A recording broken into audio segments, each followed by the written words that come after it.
Hello, just jamming out another video here, taking a quick look, or maybe a not so quick look, hopefully a quick look at the newer Norton Economy stones. The older ones, the one that I have, one of the older videos I've made was made in Brazil. This one's made in Mexico, which is where their flagship crystalline stones are made, and this appears to bear a much closer resemblance to the better grades, and I believe it is indeed virtually identical to the big ones. I don't think it's preloaded with oil or anything, but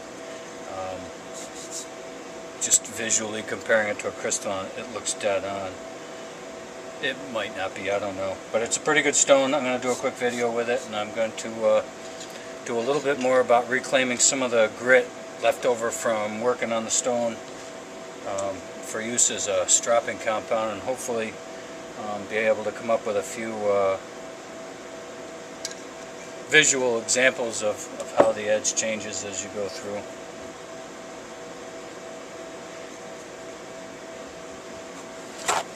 A lot of talk about the minimalist setup, and one of these stones is probably about it, because with anything else you don't have it doesn't bring its own stropping compound to the table or anything like that.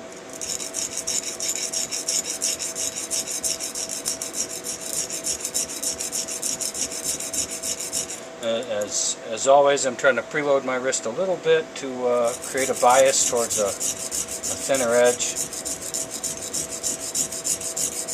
Most of the work is being done with this hand. The other one's just kind of playing along. Keep your stone from moving around too much on your board here. A few drops of water come in handy. In this case, I don't have any more water handy, so I'm going to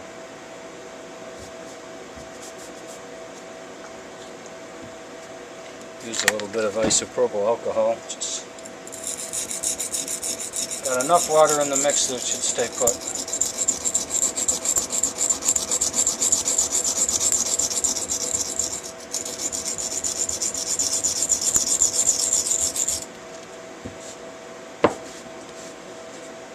Got the same thing underneath, paper towel that's bunching up on me now. How not to set things up. Alright.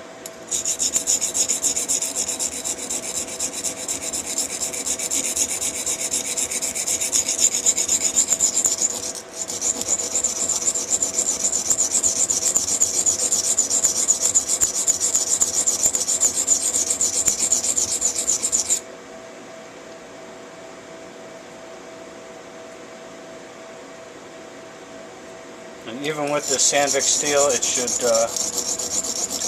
make short work of it, and it is. Got a burr everywhere but on the very bottom here.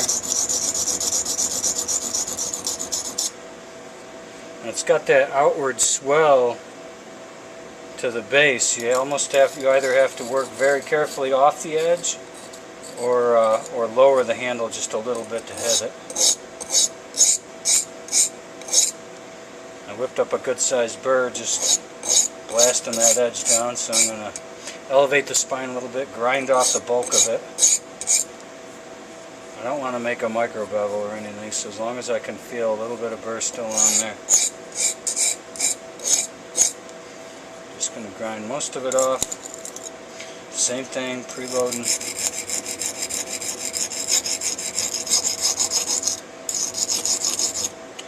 And these guys do wear and erode just like a water stone or anything, much slower in most cases, but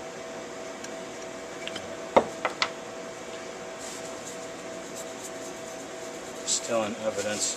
And the grit from this coarse side could be used, reclaimed, but it's a little too large to make an effective stropping compound.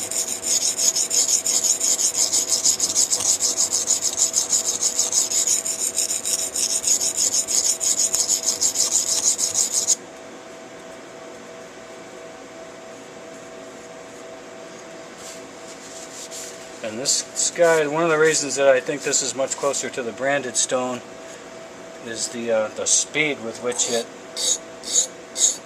works, even some of the better steels.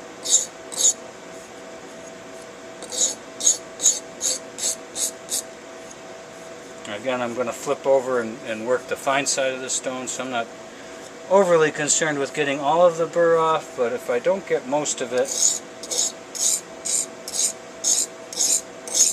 it could turn into a wire edge on the other side if I polish it down and fail to notice it early enough. So in reality, I'm just kind of feeling to see if it's still there. And give myself a relative idea of how much of it is still there.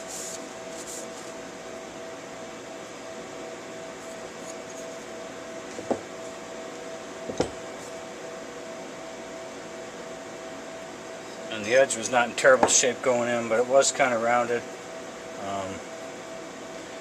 I haven't carried or used this knife in a number of years. I have no idea how it was last sharpened, or if I was using it for experiments, or who knows. Looked a little rounded, a little convexed, beyond what I'd like to see, so.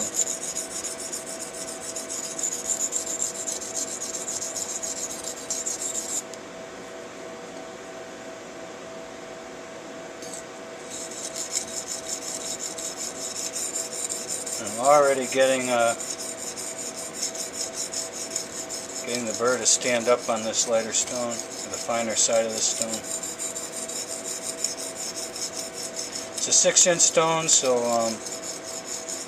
you know, some people might feel a little claustrophobic on it. I don't have steady enough hands to use big sweeping movements unless, you know, sometimes when I'm finishing them off.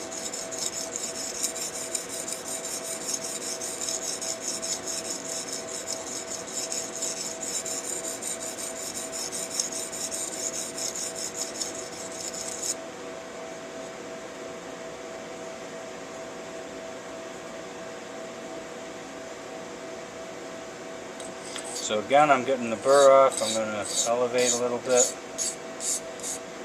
What I want to do is give myself the best chance to knock the bulk of the steel off that burr without it folding back up. And I also don't want to create a micro bubble.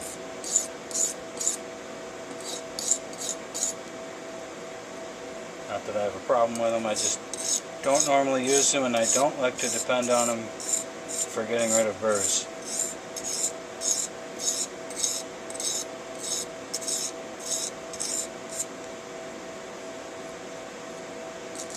So I got a little bit of flipping going on, but it's shrinking considerably every time. And as I go, when the burr's getting smaller and I'm flipping it and I'm chasing it, I'm going to make my strokes smaller, smaller. I'm working the original angle that I started at. So burr really is a moment in time. All grinding operations are going to create one for the most part. If they're a heavy, a hard, durable, fixed abrasive, it's going to create a burr. If there's no rolling or lapping action, no ability of the mineral to move at all, then the tendency is definitely going to be there to create a burr. Even with light pressure, it's just a question of get rid of it, and you usually have a grace period of a few strokes where you can refine the edge that little bit more.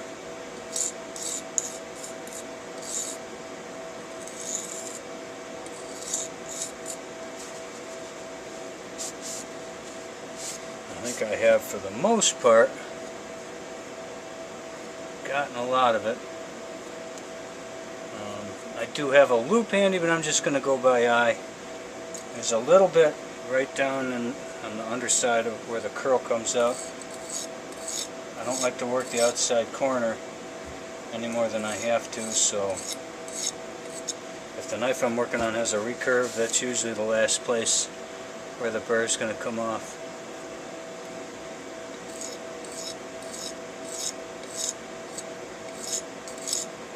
Using that light pressure, lowering the handle just a tiny bit.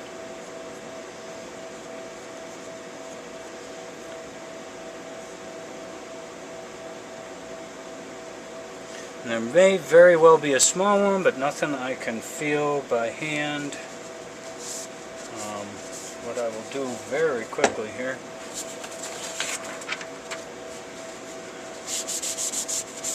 Wipe this guy off. I'll be coming back to that in a minute. Wipe this off, make sure there's no grip. This is part of that minimalist concept. I'm just going to strop it real quick on a sheet of copy paper. At the same angle. I'm not even really elevating it.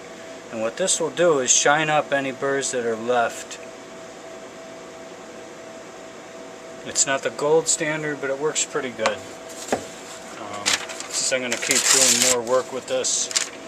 It's a pretty good stopping point for the edge here. So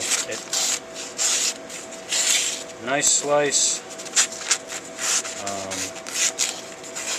On this steel, it can't quite cross-cut a newspaper. It probably could if I,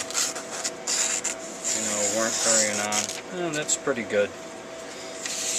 So right there for EDU, the Norton Economy stone, made in Mexico, doing a very good job. So the next thing I'm going to do is use a piece of hacksaw blade and a few drops of oil.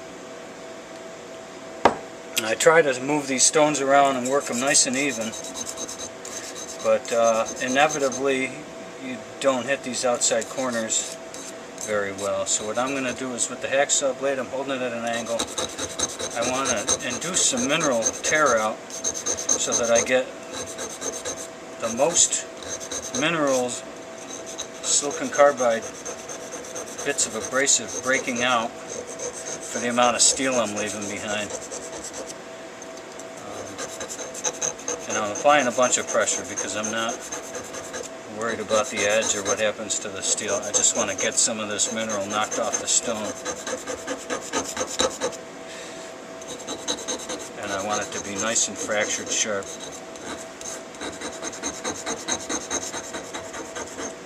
I've discussed this method a number of times in forums and talking to other people. And this is nothing more than a small piece of hacksaw blade that I keep in a box with all of my silicon carbide stones. What you can do is just work the outside corners anywhere you notice you don't normally hit very well. And then just kind of chisel them. And now I'm going to work them down a little bit more with the flat of the saw blade. What I'm doing is trying to work the abrasive down to a nice small size. And I'm aware the whole time I'm doing this that I'm also gradually increasing the amount of spent steel in my blend, so it's sort of a two-edged sword. But if you want to get a slightly finer abrasive in the mix, then that's what you got to do. So now I'm going to mop it up.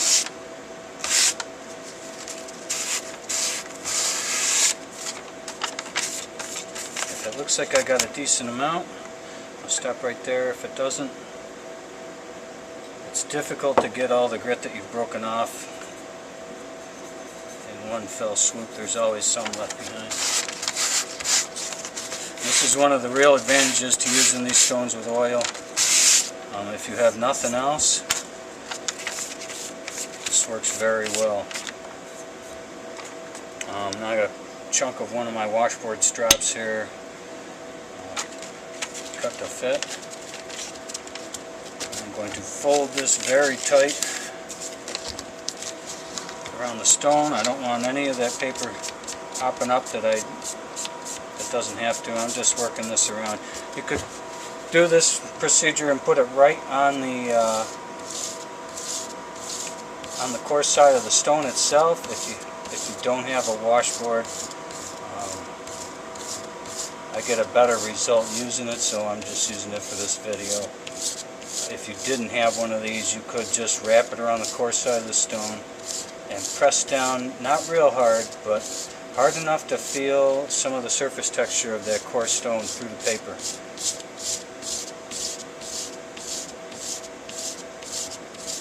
And the other thing I normally do, but I'm in kind of a hurry and I'm making this video here and you're nice enough to watch, I normally let it dry to the point where you don't see the grit or the oil moving around. It's not a big deal, but it does tend to work a little bit better. Now I'm using, you know, like I said, a little bit of pressure, nothing crazy.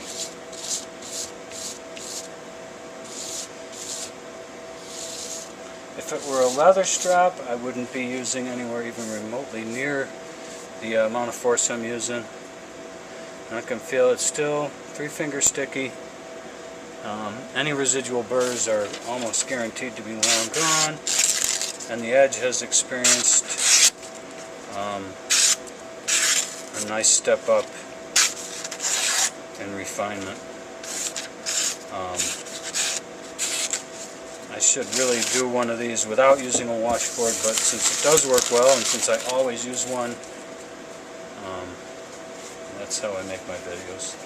Now the next step is, because there's a whole bunch of what you would call fines, when you break that silicon carbide off, it comes in a variety of sizes, whatever snaps off of the tips of your abrasive. So and you can do this with any compound that has multiple size grits in the mix for the most part, and just rub it down good with a paper towel or a rag. And now whatever's left, the really small bits, get worked into the paper and they get more or less trapped. The bigger ones come off on the rag. Some of the bigger ones probably wind up in the paper, pushed down in, and undoubtedly some of the smaller ones come off on the newspaper. But in general, you're just talking about what's in the usable range and what you can do with nothing more than a Norton Economy stone. And you can do this with the older Brazilian made ones as well. These Mexican made ones, I believe, are a little better quality, and I think the fine side is just that little bit more fine.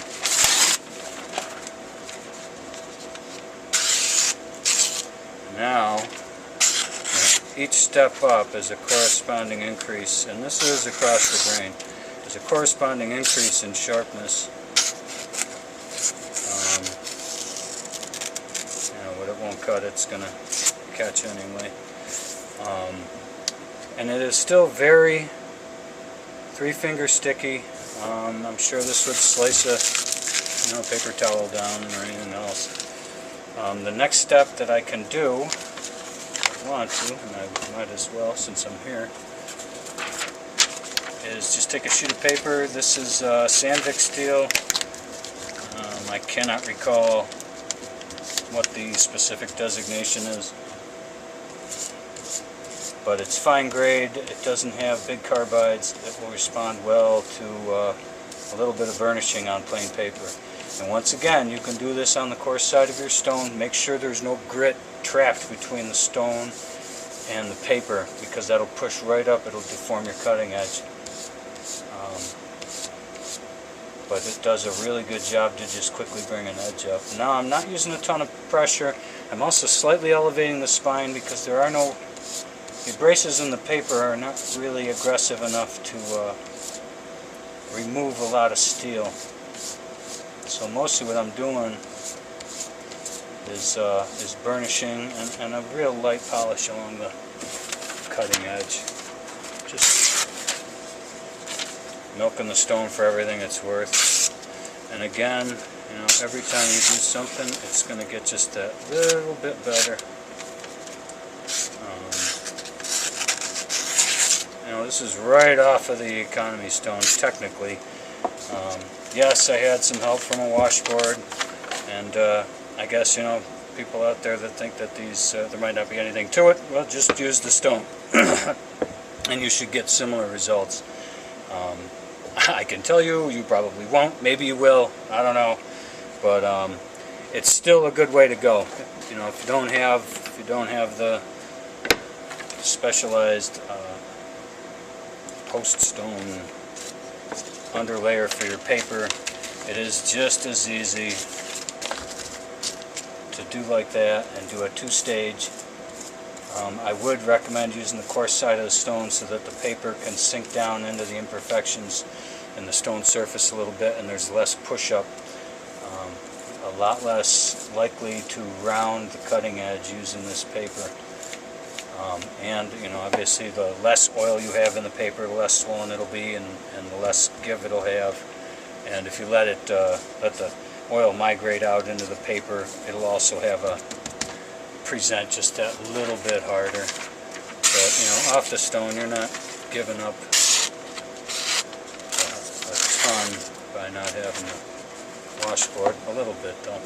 Alright, well, in any event, thanks for watching. This is kind of like a quicker follow-up to my original Econo stone video, and hopefully a little more usable information in here. Maybe not, I don't know. But thanks for watching.